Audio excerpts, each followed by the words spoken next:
Hello friends, welcome back to our channel. இந்த வீடியோவை like பண்ணுங்கள், ஷேர் பண்ணுங்கள், சப்ஸ்கிரைப் பண்ணுங்கள். வீடியோ ஃபுல்லாக பாருங்கள், ஸ்கிப் பண்ணாதீங்க. இப்போ என்ன பார்க்க போகிறோம் அப்படின்னா, சப்பாத்தி எப்படி சாஃப்டாக செய்கிறதுன்னு. ஒரு கப் கோதுமை மாவு எடுத்துக்கிறேன். அந்த கோதுமை மாவில் தேவையான அளவு உப்பு சேர்த்துக்கிறேன். நல்லா கை பொறுக்கிற அளவுக்கு வெந்நீர் வச்சு எடுத்துருக்கேன். ஒரு அரை டேபிள் ஸ்பூன் எண்ணெய் சேர்த்துக்கிறேன். சேர்த்துட்டு இந்த சூடான தண்ணியை கொஞ்சம் கொஞ்சமாக மிக்ஸ் பண்ணி நல்லா மாவு பிசைஞ்சுக்கணும். ஒரேடியாக தண்ணி ஊற்றி பிசையக்கூடாது. கொஞ்சம் கொஞ்சமாக மாவு தண்ணி ஊற்றி மாவு பிசைஞ்சுக்கணும். கொஞ்சம் கொஞ்சமாக தண்ணி தெளித்து பிசைஞ்சுக்கணும் மாவு.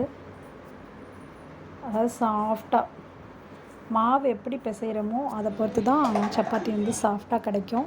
நான் ஃபஸ்ட்லலாம் ரொம்ப ஹார்டாக சப்பாத்தி மாவு பிசைஞ்சு வச்சுட்டு சப்பாத்தி போட்டு பார்ப்பேன். அப்படியே சாப்பிடவே முடியாது. நொறுக்குன்னு அந்த மாதிரி இருக்கும். அதுக்கப்புறம் தான் நல்லா சாஃப்டாக பிசைஞ்சிட்டு அதுக்கப்புறம் போட்டு எடுத்து பார்த்தா நல்லா இருந்தது. பாருங்கள், அழுத்தும் போது நல்லா சாஃப்டாக இருக்கணும். இப்போ நல்லா பிசைஞ்சாச்சு. ஒரு டேபிள் ஸ்பூன் எண்ணெய் ஊற்றி மேலே கூடி எண்ணெய் ஊற்றிட்டு லைட்டாக அதை பிசைஞ்சு விட்டுட்டு அந்த எண்ணெயை எல்லா பக்கமும் ஸ்ப்ரெட் ஆகிற மாதிரி பிசைஞ்சு விட்டுட்டு ஒரு 1/2 hour அப்படியே மூடி போட்டு வச்சிடணும். இந்த பாருங்கள், நல்லா சாஃப்டாக ஆகிடுச்சு. தொடும்போது நம்ம எவ்வளோக்கு எவ்வளோ சாஃப்டாக பிசைகிறோமோ அதை பொறுத்து தான். இப்போ 1/2 hour ஆகிடுச்சு.